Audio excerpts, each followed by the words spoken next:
Good afternoon, and a very warm welcome to this session of the UK Engagement with Space Committee. And we're very pleased to have with us this afternoon Joanna Darlington, who's the Chief Communications Officer and Executive Committee member at Eutelsat OneWeb.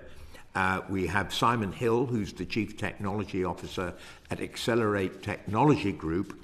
And remotely, we have Professor Barry Evans, Information System Engineering, Professor of Information System Engineering at the University of Surrey. A very warm welcome to you all, and thank you for coming in today. I'm afraid that we're probably going to have votes. It may not be during the course of this session, but the next. But if we do have a call for a vote, I will suspend the hearing and we'll all come back hopefully within 10 to 15 minutes. But we will be asking all the questions hopefully that we have prepared for you. So let me just start off with the questioning fairly generally. Can you give us a high-level overview of satellite communications? What does satellite connectivity allow us to do that terrestrial telecommunications can't? And I've got a few supplementaries, but maybe that high-level question. And if you could introduce yourself before answering the question, that would be extremely helpful. Thank you. Joanna. Oh, okay, I'll go first then. So, hello everyone, and thanks very much for having us. I mean, obviously it's great to be here, and it's, as you know, the context makes it a very interesting and compelling time for satellite communications. And I think it's probably a good introduction, because essentially what satellite does is it goes to the places where you have no terrestrial infrastructure. So that's important economically, because you can basically you can get connection via satellite to the the thousands and millions of kind of space on Earth where people are in white zones, and that's to deliver connectivity. It can be as basic as television. In fact, a lot of us, the legacy players, we started out as satellite television providers, but now increasingly we do a lot of what we call connectivity applications. So that can be for telecoms operators, it can be for mobile connectivity, and of course it can be for government use as well, and that would include military applications. And Eutelsat and OneWeb's place in all of this in terms of introduction of your role? Okay, so Eutelsat is what we call a legacy player in the satellite business. So we've been around for about 40 years. We're the third largest GEO satellite operator. So GEO satellites, as you probably know, are satellites that operate from 36,000 kilometers from the Earth. They kind of follow a certain spot around the Earth, and they deliver a range of services, including our legacy, which, as I said, is satellite television, which is still about half of our business, no longer very prevalent here in the UK and in Europe, but still very much used in places like Africa, the Middle East, some of the Balkan states, Latin America. And then the other part of what we do is what we call connectivity, which we can go into. And then, as you also probably know, Eutelsat merged with OneWeb at the end of September 2023. The reason we did that was to bring together two businesses which were complementary. The first business was our legacy operations, which now are not growing anymore, but which generate a lot of cash flow. And by merging or getting together with OneWeb, we were able to use that cash flow to support a growing business, which is what we call low orbit satellite constellation. And just as a reminder, you've all heard of Starlink and Elon Musk, that gets a lot of media coverage. Today, OneWeb is the only other LEO constellation that's operating apart from Starlink. Thank you very much. Pleasure. Simon. Thank you, everybody. My name's Simon Hill. I'm the CTO at Accelerate Technology.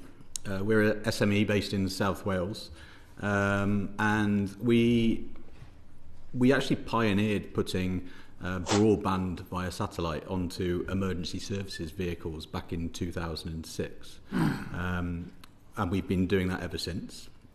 And the reason we did that is because when you're responding to any kind of major incident or to a pre-planned event, especially back then, cellular either wasn't available to be able to communicate, or it was highly contended when it was available. So if you go to Twickenham and there's no game on, you can use your mobile phone, no problem. But if you go when there's a game on and 80,000 people are trying to upload a selfie to Facebook, suddenly the comms isn't there.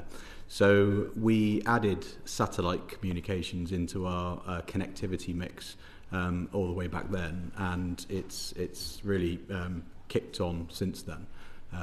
So previously with GEO satellites, but now where LEO has come along, you're able to get broadband connectivity when there isn't any other connectivity available. So if it wasn't available at the start, so a train crash, train derailment in the middle of nowhere, I've just travelled from Cheltenham to Paddington on the train, and very intermittent connectivity, full stop. So satellite communications allows you to guarantee that connectivity as long as you can see the sky. Thank you. And Barry, Professor Evans. Yes, thank you very much. Nice to be with you this afternoon. I'm Barry Evans from the University of Surrey Institute for Communication Systems, where I head up the satellite activities in our 5G and 6G Innovation Centre. I'm also chair of the UK TINS expert working group on non-terrestrial networks. Could I just say the services offered by satellite communications at the moment, traditionally were in broadcast. Broadcast activities are now reducing quite considerably, although they were the biggest revenue earner for satellite communications. But now we're focusing more on broadband delivery, on backhauling cell sites for mobile operators, and much more recently, and a new market, which is direct to handheld cell phones. So those are the major markets. I would say what satellite communications provides is coverage and resilience. Coverage, obviously, into areas where terrestrial systems can't reach.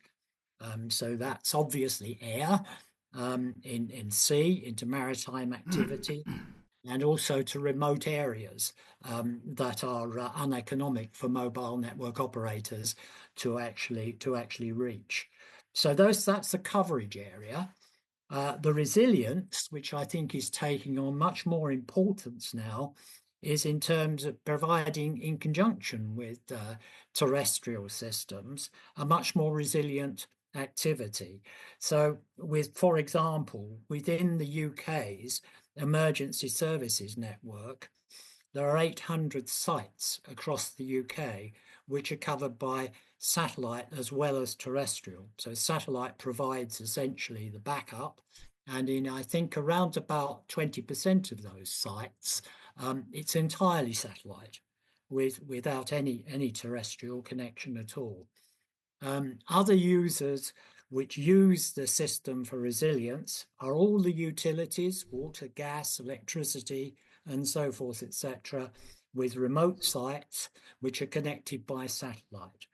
And what we're seeing now in the new area, direct to a mobile system, is providing a satellite connection which will eliminate the not spots, as it were, in the mobile network and enable you to roam back into satellite.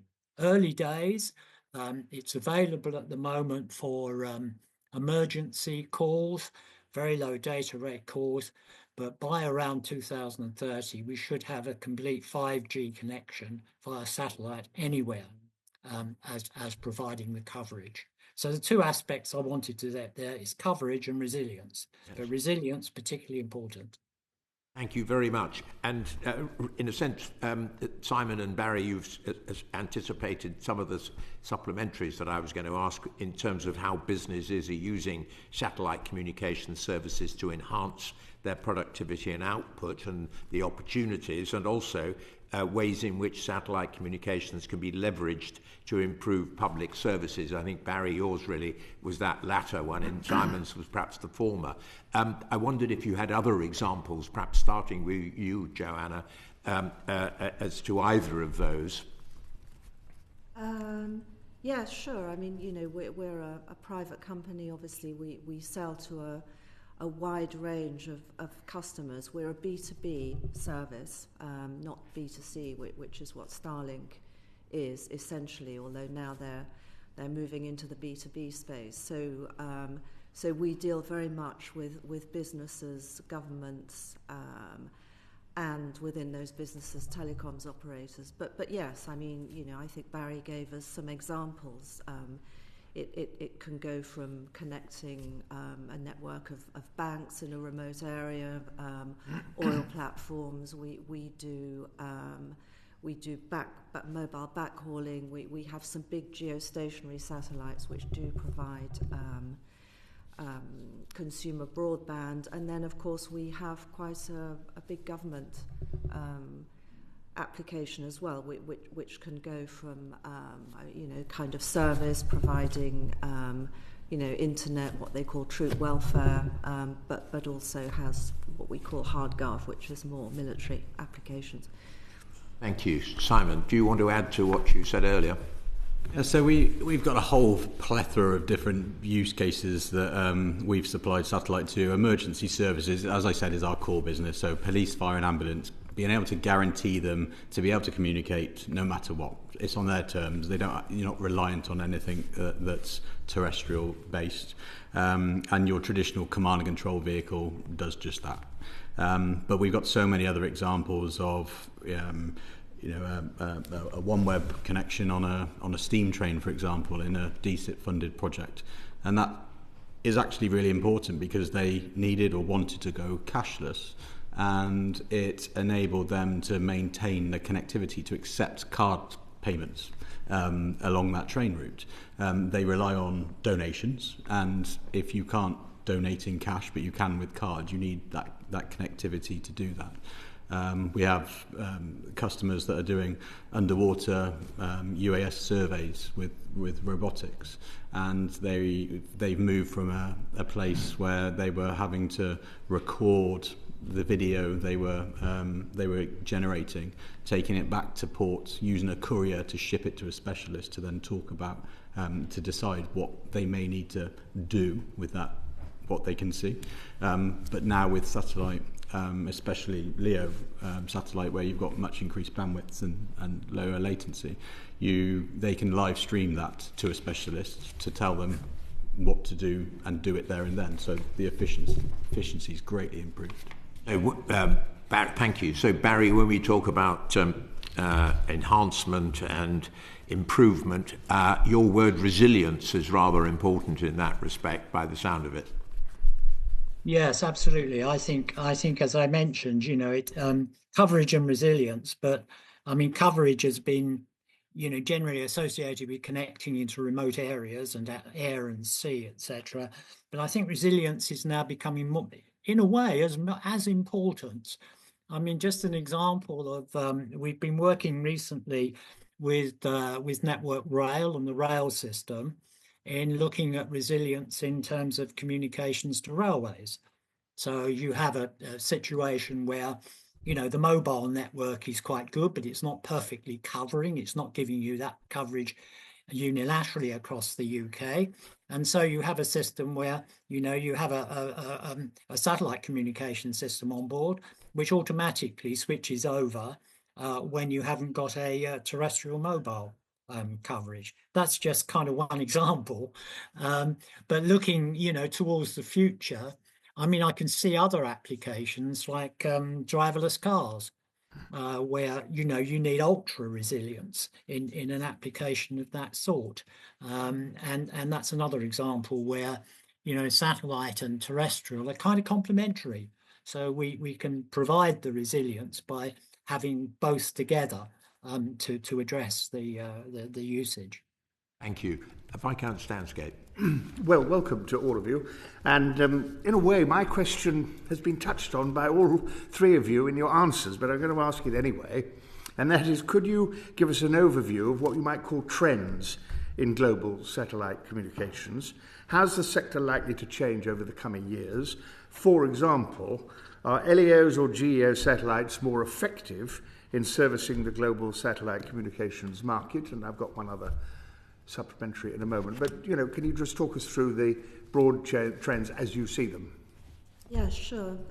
So the satellite industry globally is an industry that's undergone a lot of technological change. As we mentioned earlier, the satellite was originally started for fairly basic applications like television. We did that with what we call wide beam capacity, with satellites that kind of turn, geostationary satellites that just turn with the Earth.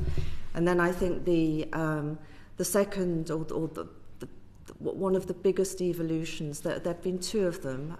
First is the development of high throughput capacity for connectivity, still with geostationary satellites, but enabling a lot more flexible and concentrated capacity to be delivered to areas which then enabled far more effective applications for connectivity. Mm-hmm. There are all sorts of changes, and one of them is economic. It's the use of solar-powered electric satellites rather than fuel-powered, which enhances the business model because it gives them a much longer lifespan. So all of this leading up to, I would say, the past 5 years, where we've seen a dramatic acceleration in the pace of technology. There are reasons for that, and what's interesting with the satellite industry is, as technology evolves, it creates new use cases. I mean, you were mentioning satellite on trains, connected cars. Mm-hmm. Neither of these things would have been possible 5 years ago with geostationary satellite. It's like getting broadband in aircraft. I mean, it used to be, it's always been available, but the service has been so terrible that the adoption has been very low.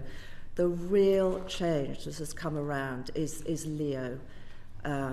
Low orbit constellation satellites. This has just been a massive game changer for the industry, because it delivers two things. The first thing is ubiquity, and the second thing is much lower latency than a GEO can offer. So it develops all sorts of use cases. I mean, it's very important for military to have low latency, but for all sorts of other applications, if you're doing high frequency trading, even for the gaming industry, the kind of electronic computer games, which is video, as we call it historically, is still 80% of traffic on satellites today. So this has been a real revolution, and of course what's really pushed that revolution is the advent of a player with very deep pockets, which is Elon Musk with Starlink, who's invested, as you know, billions, and we now have a very powerful GEO satellite system which is navigating at low Earth. I mean, they're about 500 miles from the Earth, with all the issues that it brings, but nevertheless with terrific technological advancements. And we've seen that. An example is the use of Starlink in Ukraine for the battlefield, but not just. So yeah, I mean, I would say for me, and the trend that we see as a business is a decline in demand for traditional satellite capacity, GEO capacity. Mm-hmm. We're seeing a huge amount of growth in demand for connectivity, for data, but all of that growth is, in a way it's being generated by this new technology, which is LEO, but it's also being absorbed by LEO. So that this is the trend that we see as one of the largest commercial operators. Thank you very much. Would the other two witnesses like to comment? Yes, so I think from my perspective, in our world, which is predominantly mobility, we've seen a pivot from satellite towards cellular. As cellular got faster and more available, the value of what was quite expensive for a geostationary satellite connection and quite slow and had the latency, the value of that maybe declined while there was more cellular was more prevalent, more available. And I think what we've seen in the last few years is actually that pivot back into the centre. With the when LEO networks have come along, such as OneWeb and Starlink, it's brought satellite back into the domain, and even more so into, Starlink is a household name. You can buy a Starlink terminal from Currys or John Lewis. So I think the notion of using satellite to get your connectivity is much more in the front of everybody's minds, as opposed to years ago it was very much a case of this thing called satellite can give you this. I think people accept it as a method of connectivity. Right. And do you want to add anything, Professor Evans? Yes, just to say, I agree. The trends we've seen are from large geostationary satellites, where kind of for a long period of time there was a market for around about 25 to 30 per year. And just to note that the UK had quite a bit of that market, largely through Airbus. Now to LEO constellations with very large numbers of satellites. And that transition has caused some issues because, the UK, apart from kind of the involvement it had in the first generation of the OneWeb network, the UK hasn't got a satellite operator, for very large numbers of satellites. And we don't have the industrial capacity to actually build one.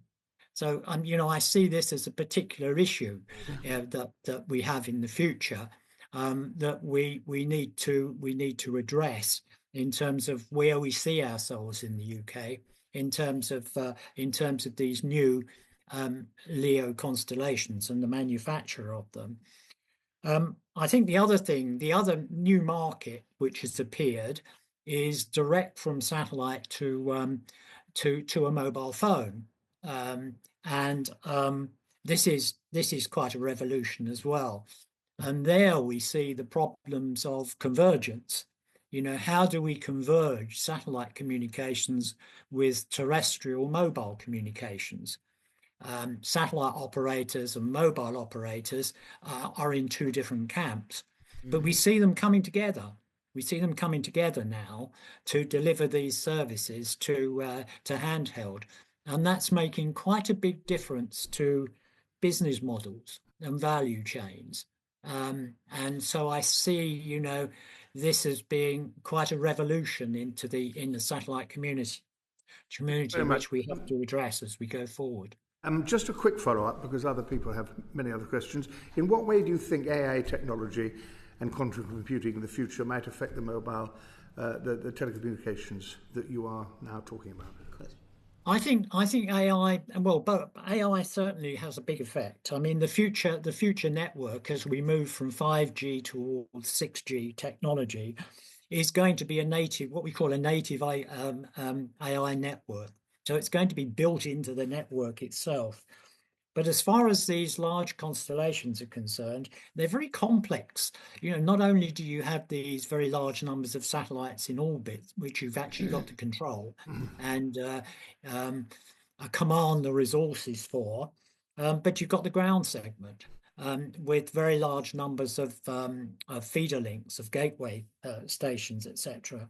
And all of this, needs AI. both in terms of the resource allocation, how you control large numbers of satellites in orbit that they don't collide with debris and so forth, and changing their orientation slightly. And in terms of you know how you organize and manage the whole constellation system itself. So AI has got multiple uses, I think, and it will play a big part in our future. Thank you. Anyone else want to comment, or could we move on? Yeah, I would agree with that, and I think your point is particularly true on the ground segment, which tends to get ignored because, you know, people think about the satellite constellation, but just as important is the ground, indeed, the ground services. I suppose one small point to add from us: we're engaged in a UK Space Agency CLEO project to develop a small size, weight, and power terminal that will enable you to connect to multiple orbits and multiple bands. And so our intention in there is to actually build some AI modelling in to allow it to determine what to connect to when, based on whatever rules it gives you. So same principle really, but just on a different part of the system. Thank you. Thank you. Baroness Bonham-Carter.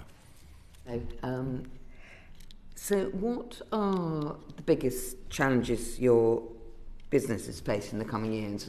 And you've, both of you, maybe not Professor Evans, have mentioned what's happening across the Atlantic. But as I understand it, the share prices of Eutelsat have withered recently. So to what extent are your firms resilient to what's going on in an incredibly fast-moving world?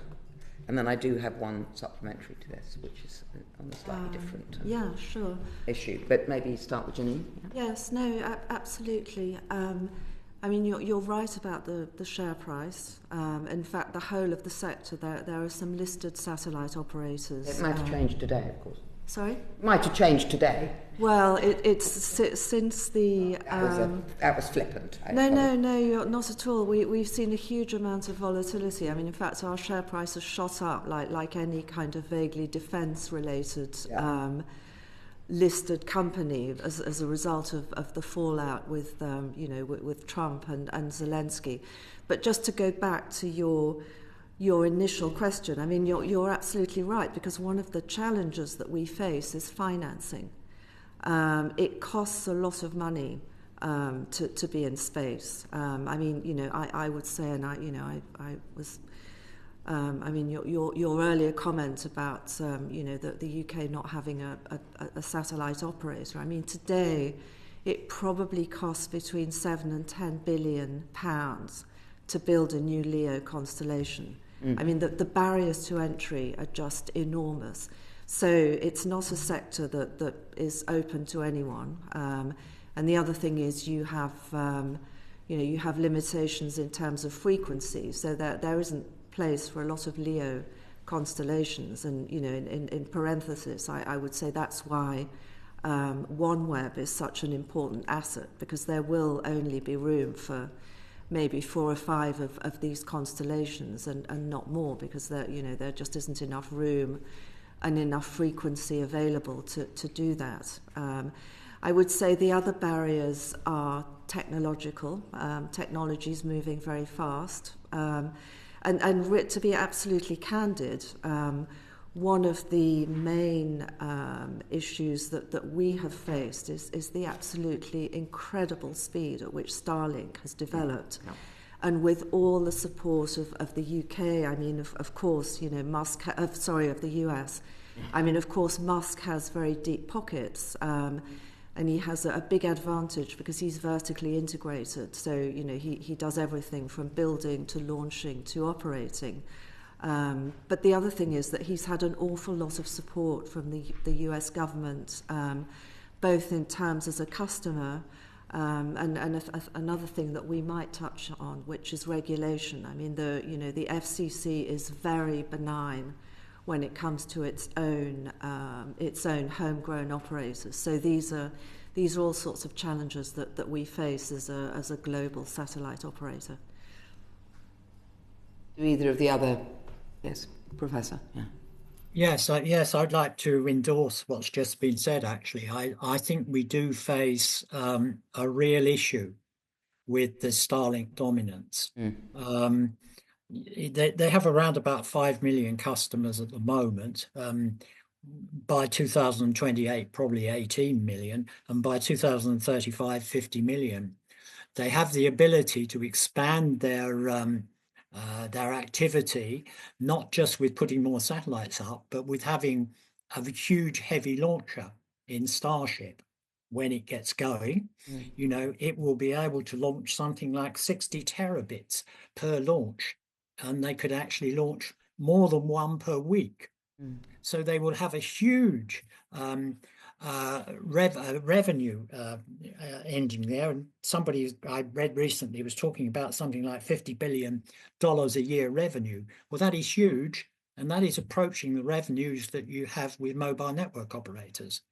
So that's a big challenge. And both Europe and, well, the UK is so small, we can't afford to have a LEO of that size, but we're very much behind. We're very much behind, and we're being driven by Starlink. And this is, I think, a tremendous risk, which we have to take on board. And I'm not sure people really understand that risk. That's very interesting. Thank you, Simon. Do you want to? I mean, this isn't necessarily a problem for us per se, but I completely agree. We have public sector customers who come to us and say, "Can I have a Starlink, please?" And we take a very agnostic approach to connectivity on a case-by-case basis, and we tend to blend together lots of different types of connectivity in order to give that resilient and redundant piece. But I believe there should be some steering within the public sector organisations that are using satellite as their insurance policy if their day in, day out connectivity goes wrong. And I think some careful consideration should be made to what choices that are made, as opposed to my boss has got Starlink on his shed and it's great. Starlink is a fantastic product in the right place, but there are much bigger considerations in my opinion. Yeah, I think sorry, I was just going to add something to that. I think that's I think you're absolutely right for the consumer sector.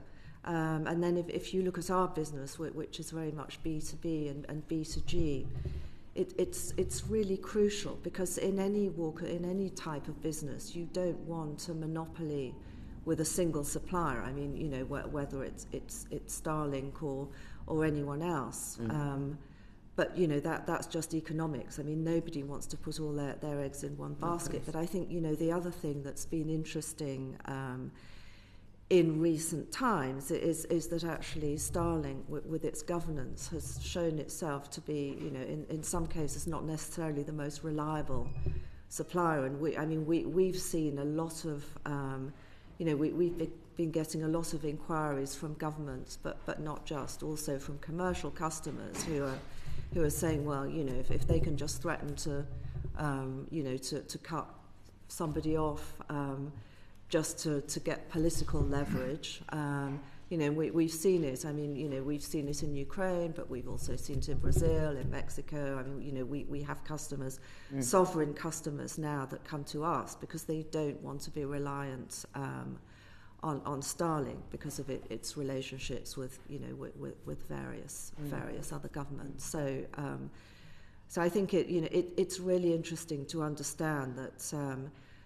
All of these companies that are within the sort of the space landscape really do need support. And I say that because, as HM Gov has 10% of Eutelsat, which is the parent company of OneWeb.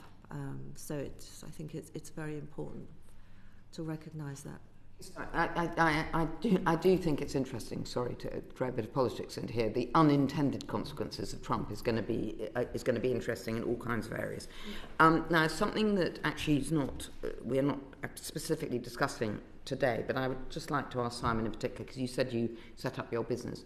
Is there a skills problem in the UK for the kinds of things that you three are all? I think for the areas that we as Accelerate are specifically, I don't see a skills problem. You don't? Satellite is a part of what we do, and we have some fantastic people working for us, but it's usually very difficult to get someone who can cover all the bases, as it were, because we're doing like video streaming. But you don't. You don't. As I've gone off piste, I don't. No.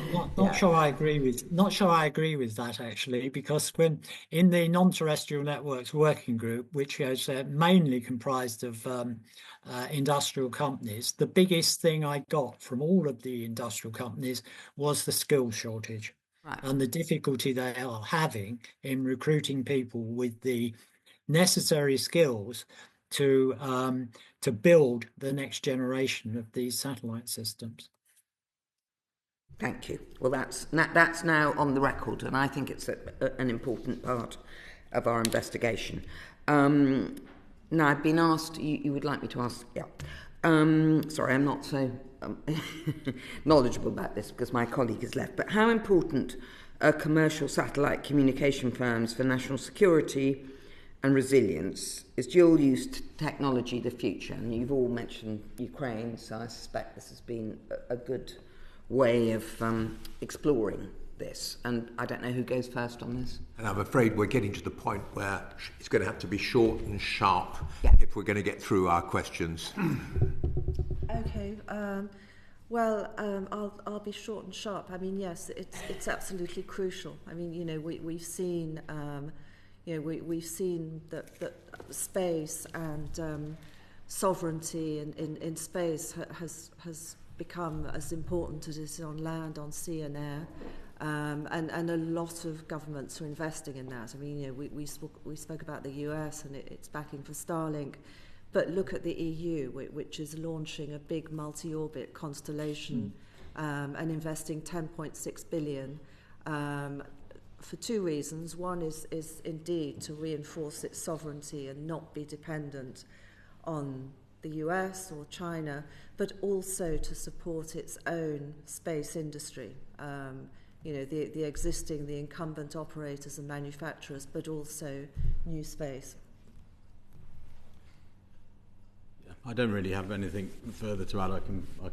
Well, don't, because the chair will be happy. Just to say, could I just say about the dual use situation? And I agree that Iris Squared, which is a European Union project, which the UK is almost excluded from. Is developing a more secure and government-connected situation. Again, you see, we have an issue here where the UK finds itself outside of the remit to build constellations, which will provide these dual-use kind of considerations for the future. So I think we do have an issue there as to how we provide that, because we don't have the ability to actually do it ourselves. And I think we should be looking for, additional partners elsewhere, maybe Canada, for instance, which has a Telesat system coming up for development, or maybe even collectively through the AUKUS group of partners for the future. So I think there is an issue that we need to address. Thank you. Thank you. And I think that leads very well into Lord Shamash's question. Lord Shamash? According to the commercial satellite firms for national security and resilience, and is dual-use technology a thing for the future? No, I think your question is about whether the UK fares globally, how it fares globally when it comes to innovations. I apologise for that. Just as that moment, the dog was downstairs barking its head off. So I was wondering something exciting was happening. Hi to both of you. So could you provide an overview of how the UK fares globally when it comes to innovations in satellite communications? And is this an area which the UK academia and industry has particular prowess? Do you want me to repeat that? That was clear for Shall we start with Professor Evans and work the other way this time? Yeah, I think we've been quite good in innovation in the satellite communications area. I mean, here at Surrey, we were the first university to actually build and launch and operate a small satellite. And we've had a spin-off, Surrey Satellite Technology, which actually continues to produce satellites. So that's kind of one example. But I think there are lots of other areas in the UK that have contributed in terms of RF equipment, where we've innovated quite a lot via Filtronics. In ASICs, where EnSilica is producing the design for chips for the AST mobile satellite system. So I think we do have quite a good industry, but it's not kind of the large scale industry. It's much more smaller SMEs, which I think need support, particularly in the new era that we see of direct to phone and so forth communications, etc. I would say that I mean the academic community is very good on wireless, but it hasn't necessarily transferred into the new area of non-terrestrial networks with large constellations. And when I compare it with other organizations, Germany, for instance, has €1 billion projects. There are 10 or 11 projects actually in non-terrestrial networks, which are nationally funded. The UK has nothing. Okay, other countries in Europe have national programs on non-terrestrial networks. We don't have that at all in the UK. So I think we're missing something there in terms of supporting academia. Thank you. Thank you. I agree, and I think there are some fantastic businesses and academics working in space in the UK. However, there is a massive risk that anything that is being developed just gets swallowed up by someone with very deep pockets, and I think that's something we've got to be very conscious of and work out how we can really elevate those companies and developments that are being made. I have nothing to add. Thank you. Lord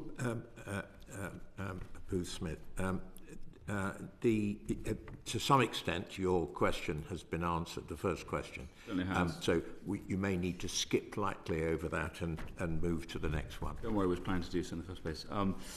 So there have been reports about the importance of spectrum regulation, with the FT stating that this could sort of shape the new space economy. I'd be interested to know, from your perspective, is this sort of international regulatory environment for spectrum, as we currently have it, fit for purpose, or do you think there are changes that we should be actively advocating for with partners globally? I mean, from our point of view, it's an interesting one because the satellite industry historically has been self-regulating. As you know, I mean, spectrum matters tend to be overseen by the ITU, but people have always come to a sort of gentleman's agreement, and we tend to be quite polite and respectful. But that's changing because space is changing so quickly, and you have all these issues that we read about every day with space debris and light pollution and with these low orbit constellations. I would say the regulators are really rushing to catch up. I would say in our experience, I mean, Ofcom is a fantastic regulator, and they've done some really great things, and notably by facilitating bringing OneWeb, the first low Earth constellation, into use. I mean, they're very strong on kind of space sustainability and debris. probably where they could be more vocal. I mean, obviously they have to be an independent voice within the UK, but I think in an international forum, it's really important to defend UK and, you know, maybe broader, I would like to hope, European rights, because, you know, we have some quite, I mean, you know, we have some regulators, and particularly the FCC, who are much more partisan and much more aggressive, and it's becoming an issue, as I mentioned earlier. Servants, anything from you?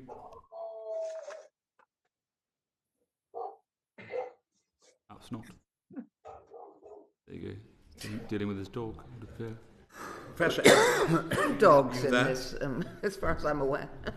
Yeah, I think spectrum is really the lifeblood of satellite communication, so it's incredibly important.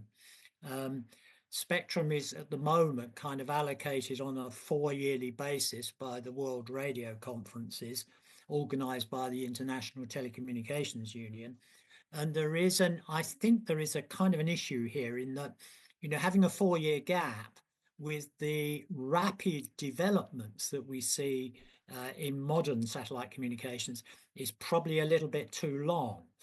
And it was interesting that the US regulator, the FCC, broke ranks a little bit last year and decided to actually promote a new regulation for satellites, complementary communications from satellites from space to handhelds in the US, and I think that enabled the business to go ahead, particularly with companies like Starlink and AST Mobile, which would not have gone ahead if it hadn't been for that, as it were, until the next World Radio Conference.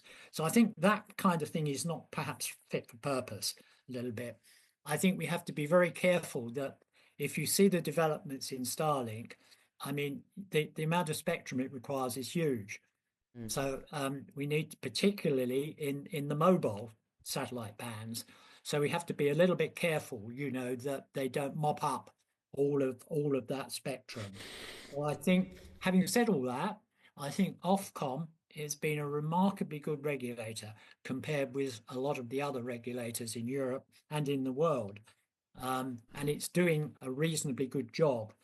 But what you have to understand that its remit is to take care of the user, and this conflicts a little bit perhaps in terms of national and sovereignty aspects that come along. So from that point of view, you know, there's a little bit of tension perhaps.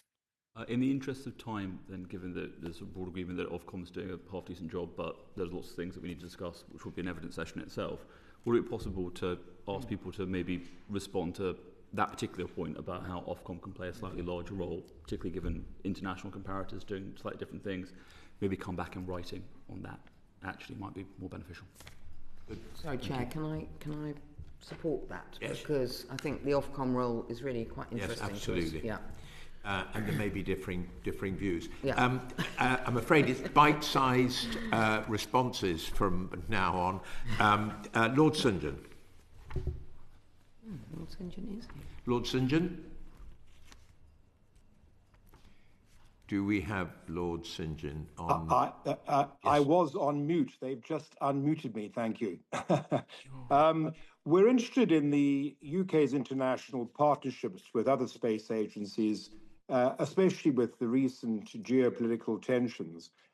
Can you comment on your recommendations of how the UK should position itself both for commercial partnerships as well as for security and defence? And as well as that, scientific collaboration? I'm afraid that's quite a few sort of mini questions, but if you could just, you know, encapsulate it in your responses. Joanna. Yeah, sure. I think it's worth placing on the record that the UK is already a significant international leader in space. Obviously, the UK Space Agency already collaborates closely with ESA, the European Space Agency, and you know, has done so for many years. So I think that's important to continue. I mean, obviously there have been kind of, the Brexit has not made that collaboration easier, but I think in terms of partnering and generally the stance, I mean, we have a lot of ties with the EU already. I speak as representing an Anglo-French company. I'll be short and leave it at that. Great, thank you. Simon? Yeah, I agree. I think the alignment with the European Space Agency is important and should grow. But I also think we should be trying to make sure we've got enough of our own sovereign capabilities at the same time. Thank you. Barry? I think I would agree with that. I think the UK government should be negotiating with the EU in terms of the IRIS² system and our position in that. I think we should keep our involvement with partnerships with the US.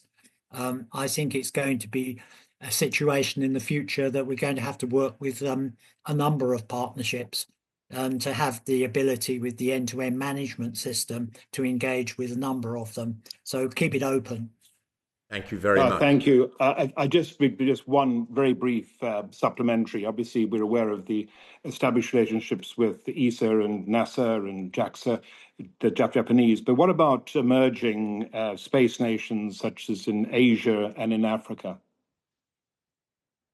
Any thoughts, anyone?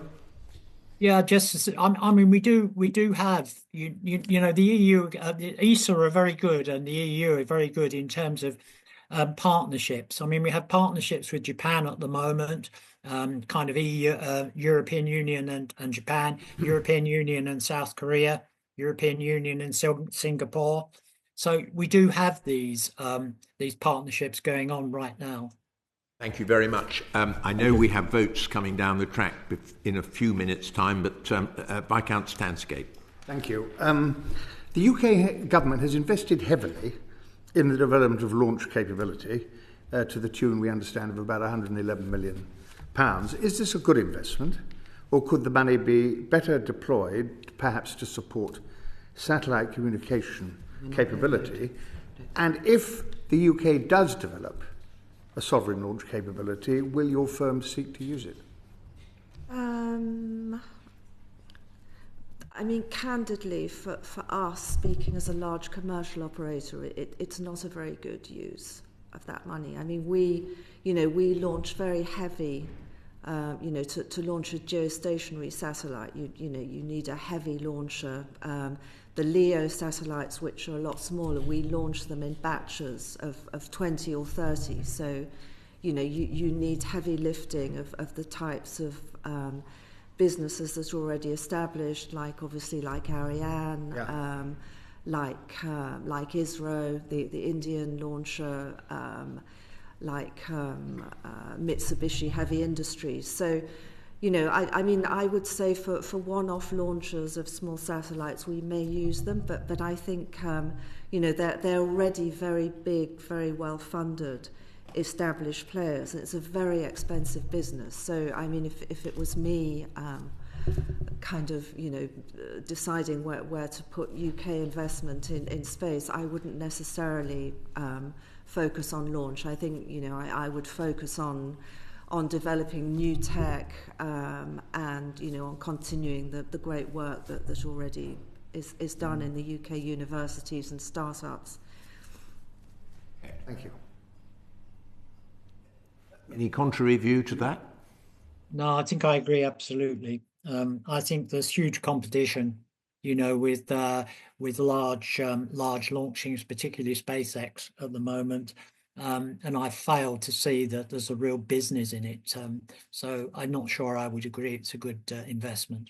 Thank you. And now I've got Lord Lansley with two questions about OneWeb. Maybe you'd like to sort of telescope those, and it's just to you, Joanna. Gladly, because, thank you for being with us. Ms. Darlington first, I think, probably, because it's essentially about Eutelsat OneWeb. And without rehearsing the history too much, there is, I suppose, from our point of view, we want to look at previous recommendations of select committees in the two houses, and the Commons Science and Technology Committee did talk about maximising taxpayer value from the OneWeb investment, and particularly referenced the manufacture of the Gen 2 satellites. So I just wondered if you might tell us a bit more about that and the choices that have been made. But maybe just telescoping together, in addition to that, but more to the looking forward aspects, I'm very interested, you said there may be the potential for 4 or 5 of the large-scale constellations. Where does Eutelsat and OneWeb sit in that? Is it the core of a combined European system that is one of those major constellations? What is the model that you're looking toward? Yes, okay, so 2 questions. The first about manufacturing. I think sadly, as was referenced before, we don't have any small sat manufacturing capability in the UK at the moment. I mean, historically, Eutelsat for manufacturing geostationary satellites, we relied heavily on Airbus and Thales, and a lot of that was built here in Portsmouth, in Belfast, and other sites. But for small sat, there really is no capability here. The other reason that we don't build them here is that I think, as I mentioned before, they require a lot of funding. The only way we can fund them is by export credit finance, which in this case will be supplied by the French Export Credit Financing Agency, because we'll be building those satellites in France and they will be, in inverted commas, exported to a UK company, which is OneWeb. And we simply couldn't do that if it was manufactured in the UK, unless there was financing that was forthcoming from the UK. Your second point, so Eutelsat is one of the kind of key members of this IRIS² constellation, which the EU will launch at the beginning of the 2030s. We're investing 2 billion euros in that. In exchange for that, we will get to commercialise the proportion of the LEO capacity, which the EU will not keep for its sovereign needs, which will be about 75%, so 1.5 terabits. And that, in effect, will complement the current OneWeb constellation. So that in a way, it's a way of extending OneWeb, but through a public-private partnership, rather than having to take all the funding for ourselves, which is becoming increasingly difficult. Yeah, I mean, I know it's sort of moving on, but incorporating this question about IRIS², I just Yes. wondered if we might go back to Professor Evans, if you wouldn't mind, Professor Evans. Should we just ask the question about the IRIS platform? Yeah, because I think just that sense of where do we stand in relation as the United Kingdom in our participation in IRIS², and how does that fit with our stake in Eutelsat OneWeb? How does that fit together? Do please venture a thought on that, but I got the impression that Professor Evans felt quite strongly about that. Yeah. So, Johanna, would you like to just say how the development of EU's IRIS programme is going to alter the operation of OneWeb, and then we'll take the more general question that Lord Lansley would like to put to Professor Evans. Yes, of course. Well, it won't alter OneWeb. I mean, OneWeb remains a UK company. As you know, the UK government has a golden share, which enables it to prescribe certain things that we can do, and part of that is where it's headquartered, it's who it has as customers, etc. So OneWeb will remain.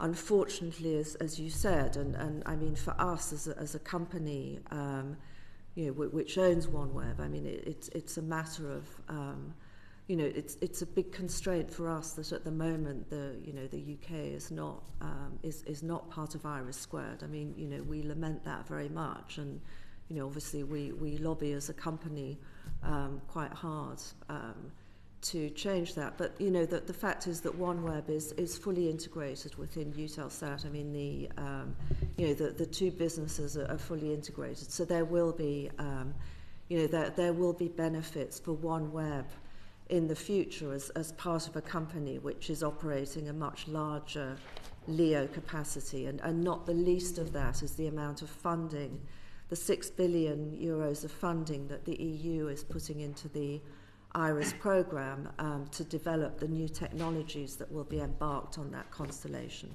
which we couldn't do ourselves for OneWeb, and you know, it would have had trouble financing that. Thank you. And then we're just beating the bell, so a last question to Professor Evans from Lord Lansley. Well, it is that one, really. It's, if you would be kind enough just to elaborate a little on why and how the United Kingdom could participate in IRIS². Well, I think at the moment, you know, UK companies are not allowed to bid for certain aspects of the IRIS² system. I think anything to do with kind of military aspects or security, we're locked out of. We might have something at the lower food chain part of the system, but I think it's very important that, you know, the UK has 10% shares in Eutelsat. And it's important that the UK government, after all, you know, invested $500 million, I think, into OneWeb initially to keep it afloat. It's very important that we UK government sort of discusses a bigger part for the UK in terms of the production of the OneWeb Generation 2 system. Can I just say, insofar as we don't actually have a pay grade, we're allowed to discuss these things. And I mean, to that extent, presumably, although it may also be outside your remit, you know, there is a question about the extent to which the UK at the moment is engaged in a new relationship, reset of relationships, including specifically where defence and security are concerned, with the European Union. So it does raise, as it were, new opportunities. So I get the impression, without your having to say so, that you definitely think these are opportunities that should be seized. I think definitely you've hit the nail on the head there. I think that's part of a negotiation which should be taking place. Okay, thank you. Well, thank you very much, and we've succeeded in doing our session before the vote comes. So thank you very much for your brevity as well. And I'm going to suspend this session and thank our witnesses very much indeed for giving evidence to us today. Thank you very much indeed.